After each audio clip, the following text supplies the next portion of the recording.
ಪಟ್ಟಣದ ಪ್ರವಾಸಿ ಮಂದಿರದಲ್ಲಿ 2024 ಡಿಸೆಂಬರ್ 23ರಂದು ಕರ್ನಾಟಕ ರಾಜ್ಯ ರೈತ ಸಂಘ ಹಾಗೂ ಹಸಿರು ಸೇನೆ ಸಂಘಟನೆಯ ಬಳ್ಳಾರಿ ಜಿಲ್ಲೆ ಮತ್ತು ಸಂಡೂರು ತಾಲೂಕು ಪದಾಧಿಕಾರಿಗಳನ್ನು ಆಯ್ಕೆ ಮಾಡಲಾಯಿತು. ಆಯ್ಕೆ ಪ್ರಕ್ರಿಯೆ ರಾಜ್ಯ ಪ್ರಧಾನ ಕಾರ್ಯದರ್ಶಿ ದೇವರಮನೆ ಮಹೇಶ್ ಅವರ ನೇತೃತ್ವದಲ್ಲಿ ಜರುಗಿತು. ಹುಚ್ಚವ್ವನಹಳ್ಳಿ ಮಂಜುನಾಥ್ ಬಣದ ನೂತನ ಪದಾಧಿಕಾರಿಗಳ ನೇಮಕ ಆಯ್ಕೆ ಸಮಾರಂಭದ ಪ್ರಮುಖ ಘಟ್ಟವಾಗಿ ವಿವಿಧ ನೂತನ ಪದಾಧಿಕಾರಿಗಳನ್ನು ನೇಮಕ ಮಾಡಲಾಯಿತು. ಸಂಘದ ನವೀಕರಿತ ನಾಯಕತ್ವವು ಜಿಲ್ಲೆಯ ರೈತ ಸಮುದಾಯದ ಹಕ್ಕುಗಳಿಗಾಗಿ ಹೋರಾಟ ನಡೆಸಲು ಬದ್ಧವಾಗಿದೆ ಎಂದರು. ಈ ಸಂದರ್ಭದಲ್ಲಿ ಮಾತನಾಡಿದ ಸಂಘದ ಜಿಲ್ಲಾಧ್ಯಕ್ಷ ಕೆ ದೇವೇಂದ್ರ, ತಾಲೂಕಿನ ರೈತರು ತಮ್ಮ ಭೂಮಿಗಳ ಮೇಲೆ ದಶಕಗಳಿಂದ ಕೃಷಿ ಕಾರ್ಯ ನಡೆಸುತ್ತಿದ್ದರು. ಆದರೂ ಅಧಿಕಾರಿಗಳಿಂದ ಅವಗಣನೆ ಮತ್ತು ತೊಂದರೆಗೊಳಗಾದ ಘಟನೆಗಳು ಹೆಚ್ಚಾಗುತ್ತಿವೆ. ರೈತರ ಹಿತಕ್ಕಾಗಿ ನಮ್ಮ ಸಂಘಟನೆ ಹೋರಾಟ ನಡೆಸುವುದು ಅನಿವಾರ್ಯವಾಗಿದೆ ಎಂದು ತಿಳಿಸುತ್ತಾ, ರೈತರಿಗೆ ತೊಂದರೆ ನೀಡುವ ಮಾಫಿಯಾಗಳು ಮತ್ತು ಅಧಿಕಾರಿಗಳ ವಿರುದ್ಧ ಹೋರಾಟ ನಡೆಸಿ ನಮ್ಮ ಹಿಂದಿನ 3 ತಲೆಮಾರುಗಳ ದೋಣಿಯ ಭೂಮಿಯನ್ನು ನಮ್ಮಡೆಗೆ ಆನುವಂಶಿಕವಾಗಿ ಉಳಿಸಿಕೊಳ್ಳುವುದು ಸಂಘಟನೆಯ ಮುಖ್ಯ ಉದ್ದೇಶ ಹಾಗೂ ಗುರಿಯಾಗಿದೆ ಎಂದು ಹೇಳಿದರು. ಈ ಕಾರ್ಯಕ್ರಮದಲ್ಲಿ ಹಲವಾರು ರೈತ ಮುಖಂಡರು ಹಾಗೂ ಸಂಘಟನೆಯ ಸದಸ್ಯರು ಭಾಗವಹಿಸಿದರು. ರೈತರ ಹಿತಾಸಕ್ತಿ ಕಾಪಾಡುವ ಉದ್ದೇಶದೊಂದಿಗೆ ಈ ಹೊಸ ನೇಮಕಾತಿಗಳು ಸಂಘಟನೆಯ ಹೋರಾಟಕ್ಕೆ ಮತ್ತಷ್ಟು ಬಲ ನೀಡಲಿವೆ. ಎಲ್ಲರಿಗೂ ರೈತ ಬಾಂಧವರಿಗೆ ಶುಭಾಶಯಗಳನ್ನು ಹೇಳುತ್ತಾ, ಕರ್ನಾಟಕ ರಾಜ್ಯ ರೈತ ಸಂಘ ಹಾಗೂ ಹಸಿರು ಸೇನೆ ಹುಚ್ಚವ್ವನಹಳ್ಳಿ ಮಂಜುನಾಥ ರಾಜ್ಯಾಧ್ಯಕ್ಷರು ಇವರ ಬಣದಿಂದ ದೇವರಮನೆ ಮಹೇಶ್ ರಾಜ್ಯ ಪ್ರಧಾನ ಕಾರ್ಯದರ್ಶಿಗಳು ಈ ದಿನಾಂಕ 23/12/2024ರಂದು ಈ ಕೆಳಗಿನವರನ್ನು ಬಳ್ಳಾರಿ ಜಿಲ್ಲೆ ಸಮಿತಿ ಆಯ್ಕೆ ಮಾಡಿ ಆದೇಶ ಪತ್ರ ನೀಡಲಾಗುತ್ತದೆ. ಬಸವರಾಜ್ ಡಿ, ಸಂಡೂರು ಪಟ್ಟಣ ಬಳ್ಳಾರಿ ಜಿಲ್ಲೆಯ ಉಪಾಧ್ಯಕ್ಷರು. ಕೆ ಹೊನ್ನೂರಸ್ವಾಮಿ, ಉಗುಳಗಂಡಿ ಗ್ರಾಮ ಬಳ್ಳಾರಿ ಜಿಲ್ಲಾ ಉಪಾಧ್ಯಕ್ಷರು. ಎ ಜಂಬಣ್ಣ, ಸಿಕೆಹಳ್ಳಿ ಬಳ್ಳಾರಿ ಜಿಲ್ಲಾ ಕಾರ್ಯಾಧ್ಯಕ್ಷರು. ಚಂದ್ರಶೇಖರ್ ಯಶವಂತ ನಗರ ಬಳ್ಳಾರಿ ಜಿಲ್ಲಾ ಕಾರ್ಯದರ್ಶಿ. ಪಿ ಪಂಪಾಪತಿ, ಹುಚ್ಚವ್ವನಹಳ್ಳಿ ಬಳ್ಳಾರಿ ಜಿಲ್ಲಾ ಸಂಘಟನಾ ಕಾರ್ಯದರ್ಶಿ. ಜಿ ತಿಪ್ಪೇಸ್ವಾಮಿ, ಕಾಳಿಂಗೇರಿ ಬಳ್ಳಾರಿ ಜಿಲ್ಲಾ ಸಂಘಟನಾ ಕಾರ್ಯದರ್ಶಿ. ಬಿ ಎಂ ಬಸವರಾಜ್ ಬಳ್ಳಾರಿ ಜಿಲ್ಲೆಯ ಸಮಿತಿ ಆಯ್ಕೆ. ಇವರು ಇದೇ ಸಂಘದಿಂದ ತಾಲೂಕು ಪದಾಧಿಕಾರಿಗಳು. ಜಿ ದೊಡ್ಡ ಮಲ್ಲಯ್ಯ, ದೇವರ ಮಲ್ಲಾಪುರ ಸಂಡೂರು ತಾಲೂಕು ಗೌರವಾಧ್ಯಕ್ಷರು. ಎನ್ ಓಂಕಾರಪ್ಪ, ಸ್ವಾಮಿಹಳ್ಳಿ ಸಂಡೂರು ತಾಲೂಕು ಪ್ರಧಾನ ಕಾರ್ಯದರ್ಶಿ. ಶರಣಯ್ಯ ಎಂ, ಲಕ್ಷ್ಮೀಪುರ ಸಂಡೂರು ತಾಲೂಕು ಉಪಾಧ್ಯಕ್ಷರು. ವೀರೇಶ್ ಎಚ್, ಉಪ್ಪಲಗಂಡಿ ಸಂಡೂರು ತಾಲೂಕು ಉಪಾಧ್ಯಕ್ಷರು. ಎಚ್ ಕೆ ಮೊಹಮ್ಮದ್ ರಫಿ, ಈರಾಳು ಸಂಡೂರು ತಾಲೂಕು ಕಾರ್ಯಾಧ್ಯಕ್ಷರು. ಭೀಮಪ್ಪ ಎನ್, ಶ್ರೀರಾಮ್ ಶೆಟ್ಟಹಳ್ಳಿ ಸಂಡೂರು ತಾಲೂಕು ಕಾರ್ಯದರ್ಶಿ. ಟಿ.ಒ. ನರಸಿಂಹ, ಕಾಳಿಂಗೇರಿ ಸಂಡೂರು ತಾಲೂಕು ಸಂಘಟನಾ ಕಾರ್ಯದರ್ಶಿ. ಎಸ್ ಆನಂದ್ ಕುಮಾರ್, 73 ಹುಲ್ಕುಂಟೆ ಸಂಡೂರು ತಾಲೂಕು ಸಂಘಟನಾ ಕಾರ್ಯದರ್ಶಿ. ಮಲ್ಲೇಶ್ ಪೂಜಾರ್, ಆಶ್ರಯ ಕಾಲೋನಿ ಸಂಡೂರು ತಾಲೂಕು ಸಂಘಟನಾ ಕಾರ್ಯದರ್ಶಿ. ಎನ್ ವಿ ಶ್ರೀನಿವಾಸ್, ಕಾಳಿಂಗೇರಿ ಸಂಡೂರು ತಾಲೂಕು ಸಂಘಟನಾ ಕಾರ್ಯದರ್ಶಿ.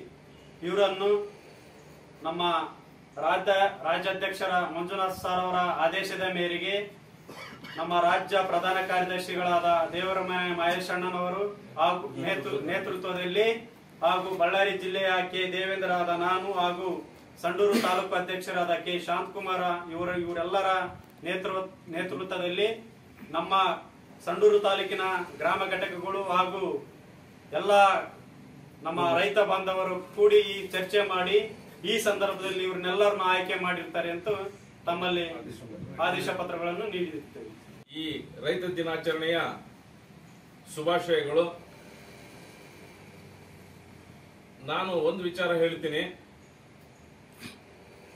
ಈ ರೈತ ದಿನಾಚರಣೆ ನಾವು ಯಾಕೆ ಆಚರಣೆ ಮಾಡ್ತೀವಿ ಅಂದ್ರೆ, ಸನ್ಮಾನ್ಯ ದಿವಂಗತ ಚೌಧರಿ ಚರಣ್ ಸಿಂಗ್ ಅವರ ಒಂದು ಜನ್ಮ ದಿನಾಚರಣೆಯನ್ನೇ ನಾವು ರೈತ ದಿನಾಚರಣೆಯನ್ನಾಗಿ ಆಚರಣೆ ಮಾಡ್ತೀವಿ. ಯಾಕೆ ಆಚರಣೆ ಮಾಡ್ತೀವಿ?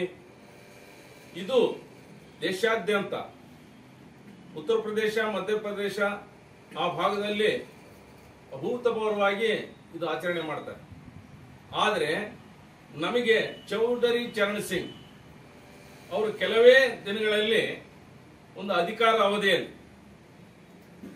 1902ರಲ್ಲಿ ಉತ್ತರ ಪ್ರದೇಶದಲ್ಲಿ ನೂಪುರ್ ಗ್ರಾಮದಲ್ಲಿ ಗ್ರಾಮದಲ್ಲಿ ಹುಟ್ಟಿರ್ತಕ್ಕಂಥ ಚೌಧರಿ ಚರಣ್ ಸಿಂಗ್, ಮೀರ್ ಸಿಂಗ್ ತಂದೆ, ನೆಹರು ಕೌರ್ ಅವ್ರ ತಾಯಿ, ಅವರು 6 ಜನ ಮಕ್ಕಳು. ಚೌಧರಿ ಚರಣ್ ಸಿಂಗ್ ಅವರಿಗೆ ಅವರು ತಂದೆ. ಅವರು ಬಹಳ ರೈತ ಕುಟುಂಬ ಮನೆತನ. ಅವರು ಈ ಪ್ರಾಥಮಿಕ ಶಾಲೆ, ಪ್ರೌಢಶಾಲೆಯನ್ನು ಸರ್ಕಾರಿ ಶಾಲೆಯಲ್ಲಿ ವಿದ್ಯಾಭ್ಯಾಸ ಮಾಡ್ತಾರೆ. ತದನಂತರ ಅವರು BSc ಅನ್ನು ಅವರು ಆಗ್ರಾ ಯೂನಿವರ್ಸಿಟಿಯಲ್ಲಿ, ಹಾಗೇನೆ 1923ರಲ್ಲಿ BSc ಮಾಡ್ತಾರೆ.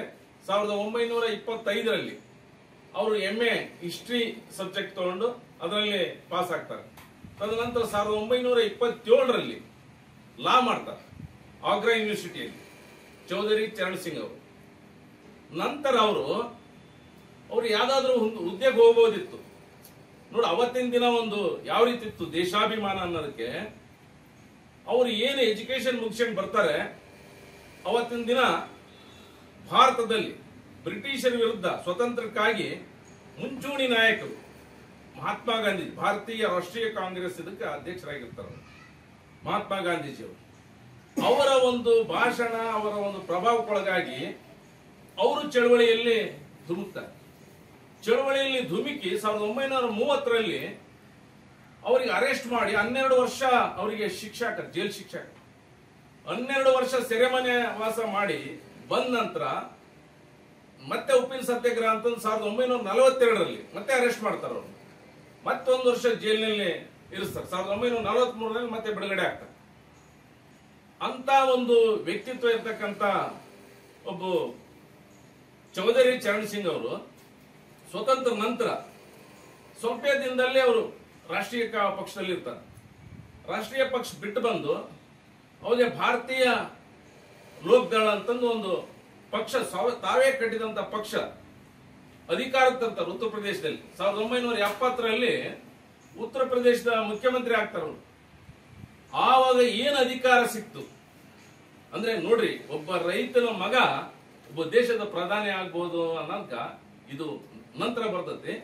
ಮುಖ್ಯಮಂತ್ರಿ ಆದಲ್ಲಿ ಈಗ ಏನು ಯೋಚನೆ ಮಾಡ್ತಾರೆ ರಾಜಕಾರಣಿ, ಅವ್ರು ಏನು ಯೋಚನೆ ಮಾಡ್ತಾರೆ, ಅವ್ರ ಅಧಿಕಾರ ಸಿಕ್ಕ ತಕ್ಷಣ ಅವಾಗ ಏನ್ ಜಮೀನ್ದಾರ ಪದ್ಧತಿ, 1000 ಎಕರೆ 5000 ಎಕರೆ ಜಮೀನ್ ಇತ್ತಲ್ಲ, ಅವ್ರು ಏನು ಉಳುಮೆ ಮಾಡ್ತಿದ್ರು, ಅವರು ಲ್ಯಾಂಡ್ ರಿಫಾರ್ಮ್ ಆಕ್ಟ್ ಅಂತಂದು ಒಂದು ತರ್ತಾರೆ. 1950 ಆಕ್ಟ್, 1953 ಒಂದು ಆಕ್ಟ್ ಅಂತ ತರ್ತಾರೆ. ಅಂದ್ರೆ ಉಳುವನ್ನ ಒಂದು ವಿಚಾರ ಇಟ್ಕೊಂಡು ನಾವು ಈ ರೈತ ಸಂಘಟನೆ ಏನ್ ಇಲ್ಲಿ ಕಟ್ಟಿವಿ, ಈ ನಮ್ಮ ಸಂಡೂರು ತಾಲೂಕಿನಲ್ಲಿ ಏನು ಭೂಮಿಗಳು ಏನಿದೆ, ಇಲ್ಲಿ ಸಮತಟ್ಟಿಲ್ಲ ಭೂಮಿಗಳು, ಇಲ್ಲಿ ತೆಗ್ಗು ಬಗಡಿ ಈ ರೀತಿ ಎಲ್ಲ ಭೂಮಿಗಳದ.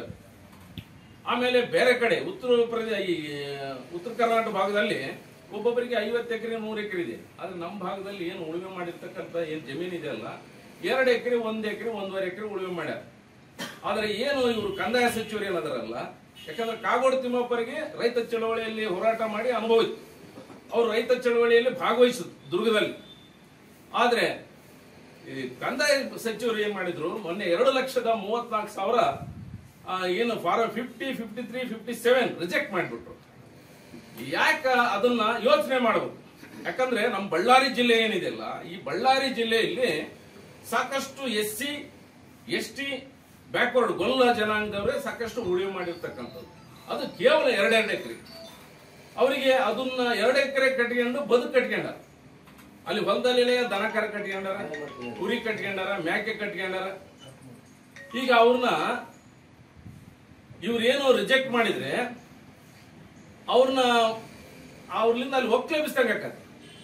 ಅವರೆಲ್ಲರೂ ಕಾಪಿ ಸೀಮಿಗೆ ಹೋಗ್ಬೇಕಾಗತ್ತೆ ದುಡಿಯಕ್ಕೆ. ಅದಕ್ಕಾಗಿ ನಾವು ಮಾಧ್ಯಮದ ಮುಖಾಂತರ ನಮ್ಮ ಬಳ್ಳಾರಿ ಜಿಲ್ಲೆಯ ಜನಪ್ರತಿನಿಧಿಗಳಿಗೆ ನಾವು ಕೇಳ್ಕೊಳ್ಳೋದಿಷ್ಟೇ, ಜಿಲ್ಲಾ ಉಸ್ತುವಾರಿ ಸಚಿವರಾಗಿರ್ಬೋದು, ಮಾನ್ಯ ಕ್ಷೇತ್ರದ ಶಾಸಕರಾಗಿರ್ಬೋದು, ಅವರಲ್ಲಿ ಕೇಳ್ಕೊಳ್ಳೋದಿಷ್ಟೇ, ಏನು ಕಲ್ಲು ಭೂಮಿ, ಈಚಲ, ಗೋಮಾಳ ಅಂತಿದೆ. ಯಾಕಂದ್ರೆ ಇಲ್ಲಿ ಗೋಮಾಳ ತೆಗೆಯ ಅವಶ್ಯಕತೆ ಇಲ್ಲ, ಸಾಕಷ್ಟು ಅರಣ್ಯ ಪ್ರದೇಶ ಇದೆ. ಅರಣ್ಯದಲ್ಲೇ ದನಕರುಗಳು ಮೇದು ಅಲ್ಲಿ ಗೋಕಟ್ಟೆ ನೀರು ಕುಡಿದು ಕೆರೆ ನೀರು ಕುಡಿದು ಬಂದ್ಬಿಡ್ತಾವ. ಅದಕ್ಕೆ ಇಲ್ಲಿ ತೆಗೆ ಅವಶ್ಯಕತೆ ಇಲ್ಲ. ಇಲ್ಲೇನು ಸಾಗುವಳಿ ಮಾಡಿದ್ರು ಕೂಡ 2 ಎಕರೆ 1 ಎಕರೆ ಮಾಡ್ಯಾರ. ಅಲ್ದೇನೆ ಖರಾಬ್ ಅಂತಂದು ಏನು ಈ ಹಿಂದೆ ಸಾಗುವಳಿ ಕಾಲಂನಲ್ಲಿ ಹೆಸರುಗಳಿದ್ದು, ಈ ಹಿಂದೆ ಜಾರ್ಜ್ ಫರ್ನಾಂಡಿಸ್ ಅವರು ಸಹ ಇಲ್ಲೆಲ್ಲ ಹೋರಾಟ ಮಾಡ್ಯಾರ ಭೂಮಿ ವಿಚಾರವಾಗಿ. ಹೀಗಾಗಿ ಏನದು ಖರಾಬ್ ಇದೆ, ಆ ಖರಾಬ್ನ ತೆಗೆದು ನೀವು ರೈತರಿಗೆ ಹಕ್ಕುಪತ್ರ ನೀಡಬೇಕು.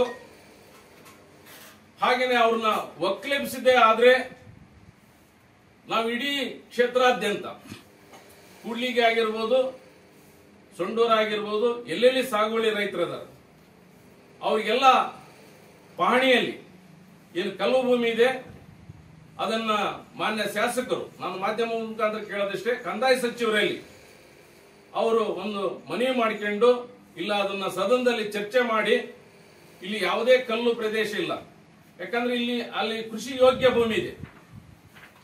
ಅವ್ರ ಕಲ್ಲಿದ್ರೆ ರೀಸರ್ವೆ ಮಾಡಿಸ್ಲಿ, ರೀಸರ್ವೆ ಮಾಡಿಸಿ ಖನಿಜ ಇಲಾಖೆ ಇದರಿಂದ ರೀಸರ್ವೆ ಮಾಡಿಸಿ, ಕಂದಾಯ ಇಲಾಖೆ ಎರಡು ಕಲ್ತು ರೀಸರ್ವೆ ಮಾಡಿಸಿ ಕಲ್ಲು ಎಷ್ಟಿದೆ. ಈಗ 200 ಎಕರೆ ಇರ್ತತಿ, ಅಲ್ಲಿ ಇರೋದೇ ಒಂದು 50 ಎಕರೆ ಇರ್ತದೆ ಕಲ್ಲು, ಇನ್ನು 150 ಎಕರೆ ಹಂಗ ಕೃಷಿ ಯೋಗ್ಯ ಭೂಮಿ ಇರುತ್ತೆ. ಆ ದಾರಿ ವ್ಯವಸ್ಥೆ ಎಲ್ಲ ಮಾಡಿ ಅದನ್ನು ಸರಿಯಾಗಿ ರೀಸರ್ವೆ ಮಾಡಿ ಆ ಭೂಮಿನ ರೈತರಿಗೆ ಪಟ್ಟ ಕೊಡಬೇಕು.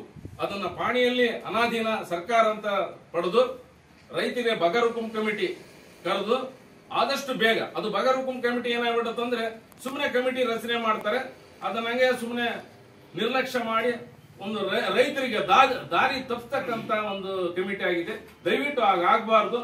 ಎಲ್ಲೆಲ್ಲಿ ಈ ಚೋರ್ನೂರು ಭಾಗ ಆಗಿರ್ಬೋದು, ಸೊಂಡೂರು ಎಲ್ಲೆಲ್ಲಿ ಭಾಗ ಇದೆ ಕಮಿಟಿ ಮಾಡಿ ಆದಷ್ಟು ಅವ್ರಿಗೆ ನೋಟಿಸ್ ಕೊಟ್ಟು ಮಾಜೂರು ವರದಿ ಎಲ್ಲ ಪಡೆದು ಅವ್ರಿಗೆ ಪಟ್ಟ ಕೊಡ್ಬೇಕಂತ ಆ ಒಂದು ಉದ್ದೇಶದಿಂದ ನಾವು ಈ ರೈತ ಸಂಘದ ಒಂದು ಸ್ಥಾಪನೆ ಮಾಡಿ ಕಾರ್ಯಕರ್ತರನ್ನೆಲ್ಲ ಆಯ್ಕೆ ಮಾಡ್ಕೊಂಡು ಅದನ್ನ ನಾವು ಸರ್ಕಾರ ಗಮನಕ್ಕೆ ಹರಿಸಬೇಕು. ರಾಜಕಾರಣಿಗೆ ಅವರಿಗೆ ಗಮನಕ್ಕೆ ಹೋಗ್ಲಿ, ಅವರ ಒಂದು ವಿಚಾರ ನಮ್ಮ ಕಡೆ ಬರಲಿ ಅನ್ನೋ ಉದ್ದೇಶ ಇಟ್ಕೊಂಡು ಇದನ್ನು ಹೋರಾಟ ನಾವು ಕೈಗೊಂಡಿವಿ. ಆ ಖರಾಬ್ ಮತ್ತು ಬಿ ಖರಾಬ್ ಅಂತಂದು ಎಲ್ಲಾ ಪಾಣಿಗಳಲ್ಲಿ ಅದು ಮೆನ್ಷನ್ ಆಗಿದೆ. ದಯವಿಟ್ಟು ನಮ್ಮ ಜನಪ್ರತಿನಿಧಿಗಳಿಗೆ ಹಾಗೂ ಸರ್ಕಾರಕ್ಕೆ ಹೇಳುವುದಿಷ್ಟೇ, ನಮ್ಮ ಜಿಲ್ಲೆಯ ಅಥವಾ ಪಕ್ಕದ ಜಿಲ್ಲೆಯ ಎಲ್ಲ ಗುಡ್ಡುಗಾಡು ಪ್ರದೇಶ ಇರುವುದರಿಂದ ಗುಡ್ಡುಗಾಡಲ್ಲಿ ಅಂದ್ರೆ 3 ತಲಾಂತರ ಮಾಡಿಕೊಂಡು ಬಂದಿರುವಂತಹ ಭೂಮಿಗಳು ಇಲ್ಲಿ ಇವಾಗ ಆ ಖರಾಬ್ ಅಂದ್ರೆ ಎಡಬ್ಲ್ಯೂ ಅಂದ್ರೆ ಇದಕ್ಕೆ ಅನಾಧೀನ ಅಂತಂದು ಇದಕ್ಕೆ ಮಾರ್ಗಸೂಚಿ ಸರ್ಕಾರದಿಂದ ಕೊಟ್ಟಿದ್ದಾರೆ. ಅದು ಇವಾಗ ಸರ್ವೆ ಮಾಡಿ ಅಲ್ಲಲ್ಲಿ ಯಾವ್ದು ಯೋಗ್ಯತೆ ಇದೆ ಅವಕ್ಕೆಲ್ಲ ಸರ್ವೆ ಮಾಡಿ ಪತ್ರಗಳು ಮಾಡಕ್ಕೆ ವ್ಯವಸ್ಥೆ ಮಾಡ್ತಿದ್ದಾರೆ. ಅದಕ್ಕೆ ತರಂ ಫಿಕ್ಸ್ ಮಾಡಿದ್ದಾರೆ ಎಡಬ್ಲ್ಯೂಗೆ. ಆದ್ರೆ UAW ಗೋಮಾಳು ಗೈಯಾಳು ಭೂಮಿ ಅಂತಂದಿದೆ. ಅದರಲ್ಲಿ ಗೋಮಾಳು, ಇಚಿಲು, ರಾಳು, ಸ್ಮಶಾನ, ರಾಳುಗುಡ್ಡ, ವಂಕ, ಶರು ಅಂತ ಅನೇಕ ಹೆಸರುಗಳನ್ನಿಟ್ಟು ನಮ್ಮ ಗುಡ್ಡುಗಾಡು ಪ್ರದೇಶ ಆಗಿರ್ಕಿಂತವನ್ನೆಲ್ಲ ಹೆಸರುಗಳು ಇಟ್ಟು ತಲಾಂತರ 3 ತಲೆಮಾರುಗಳಿಂದ ಉಳುಮೆ ಮಾಡಿಕೊಂಡು ಬಂದಿರುವಂತ ನಮ್ಮ ರೈತರಿಗೆ ಪಟ್ಟ ಕೊಡಲಾರದೆ ಸರ್ಕಾರಕ್ಕೆ ನಾವು ನಮ್ಮ ರೈತರ ಸಂಘದ ಮುಖಾಂತರ ಒಂದು ಎಚ್ಚರಿಕೆಯನ್ನು ಕೊಡ್ತೇವೆ. ಇದಕ್ಕೆ UAW ಗೈಯಾಳು ಭೂಮಿಗೆ ತರಂ ಫಿಕ್ಸ್ ಮಾಡಿ ಈ ರೈತರಿಗೆ ದಯವಿಟ್ಟು ನೀವು ನಮ್ಮ ಜನಪ್ರತಿನಿಧಿಗಳಿಗೆ ಹೇಳದಿಷ್ಟೇ, ದಯವಿಟ್ಟು ಇದನ್ನ ಈ UAW ಅಂದ್ರೆ ಬಾ ಖರಾಬು ಅಂತ ಜಮೀನುಗಳಿಗೆ ಆದಷ್ಟು ಬೇಗ ನೀವು ಸರ್ಕಾರಕ್ಕೆ ನಾವು ಮನವಿ ಕೊಡ್ತೀವಿ. ಅದನ್ನ ತಗೊಂಡು ನೀವು ಸದ್ಯ ಮನವಿ ಕೊಟ್ಟು ಇವರಿಗೆ ಅದಕ್ಕೆ ತರಂ ಫಿಕ್ಸ್ ಮಾಡಿ ಸರ್ಕಾರದಿಂದ ಮಾರ್ಗಸೂಚಿ ಮಾಡ್ಬೇಕಂತಂದು ತಮ್ಮೆಲ್ಲರಿಗೂ ನಾವು ರೈತರ ಪರವಾಗಿ ನಿಮ್ಮನ್ನ ಕಳಕಳಿಯಿಂದ ಕೇಳಿಕೊಳ್ಳುತ್ತೇವೆ. ಚುನಾವಣೆ ಮಂಜುನಾಥ ಬಣ ಆದೇಶ ಪತ್ರ ದಿನಾಂಕ 23/12/2024 ಸೋಮವಾರ ಮಧ್ಯಾಹ್ನ ಸಮಯ 2:30ಕ್ಕೆ ಬಳ್ಳಾರಿ ಜಿಲ್ಲೆ ಸೊಂಡೂರು ತಾಲೂಕಿನ ಪ್ರವಾಸಿ ಮಂದಿರದಲ್ಲಿ ಕರ್ನಾಟಕ ರಾಜ್ಯ ರೈತ ಸಂಘದ ರಾಜ್ಯ ಸಮಿತಿಯ ರಾಜ್ಯ ಪ್ರಧಾನ ಕಾರ್ಯದರ್ಶಿಗಳಾದ ದೇವರಮನೆ ಮಹೇಶ್ ಅವರ ನೇತೃತ್ವದಲ್ಲಿ ಹಾಗೂ ಕೆ ದೇವೇಂದ್ರ ಜಿಲ್ಲಾಧ್ಯಕ್ಷರು, ಬಳ್ಳಾರಿ ಜಿಲ್ಲೆ ಮತ್ತು ಎಲ್ಲ ಕೆ ಶಾಂತಕುಮಾರ್ ಸೊಂಡೂರು ತಾಲೂಕು ಅಧ್ಯಕ್ಷರು, ತಾಲೂಕಿನ ಎಲ್ಲ ಸಮಿತಿ ಕಾರ್ಯದರ್ಶಿಗಳು, ಗ್ರಾಮ ಘಟಕಗಳ ಅಧ್ಯಕ್ಷರು, ರೈತಪರ ಸಂಘದ ಕಾರ್ಯದರ್ಶಿಗಳು ಸಭೆ ಸೇರಿ ಚರ್ಚೆ ಮಾಡಿ ಎಲ್ಲರ ಅಭಿಪ್ರಾಯದಿಂದ ಶ್ರೀ ಜಂಬಣ್ಣ, ತಂದೆ ಎ ಸಿದ್ದಣ್ಣ, ಸಿಕೆಹಳ್ಳಿ ಗ್ರಾಮ, ಸೊಂಡೂರು ತಾಲೂಕು ಇವರನ್ನು ಬಳ್ಳಾರಿ ಜಿಲ್ಲಾ ಕಾರ್ಯಾಧ್ಯಕ್ಷರನ್ನು ಆಯ್ಕೆ ಮಾಡಲಾಗಿದೆ. ಇಂದಿನ ತಾವು ಜಿಲ್ಲೆಯಾದ್ಯಂತ ರೈತರ ಸಂಘಟನೆ ಮಾಡಿ ರೈತರ ಸಮಸ್ಯೆಗಳನ್ನು ಕೇಳಿ ಕಾನೂನುಬದ್ಧವಾಗಿ ಹೋರಾಟಗಳನ್ನು ಮಾಡಿ ರೈತರ ಧ್ವನಿಯಾಗಿ ಸರ್ಕಾರದಿಂದ ಪರಿಹಾರ ಮತ್ತು ಸರ್ಕಾರದ ರೈತಪರ ಯೋಜನೆಗಳನ್ನು ರೈತರಿಗೆ ಮಾಡಿಕೊಡಬೇಕೆಂದು ಸಭೆಯಲ್ಲಿ ತೀರ್ಮಾನಿಸಿ ಈ ಆದೇಶ ಪತ್ರವನ್ನು ತಮಗೆ ನೀಡಲಾಗಿದೆ. ಅದು ಎಲ್ಲರದ್ದು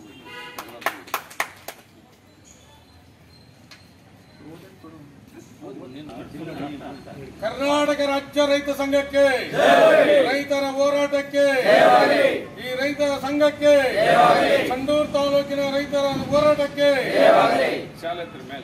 ಕರ್ನಾಟಕ ರಾಜ್ಯ ರೈತ ಸಂಘಕ್ಕೆ, ರೈತರ ಹೋರಾಟಕ್ಕೆ, ರೈತರ ಹೋರಾಟಕ್ಕೆ, ಸಂಡೂರು ತಾಲೂಕಿನ ರೈತರ ಹೋರಾಟಕ್ಕೆ, ಸಂಡೂರು ತಾಲೂಕಿನ ರೈತ ಸಮಿತಿಗೆ, ಸಂಡೂರು ತಾಲೂಕಿನ ರೈತ ಸಮಿತಿಗೆ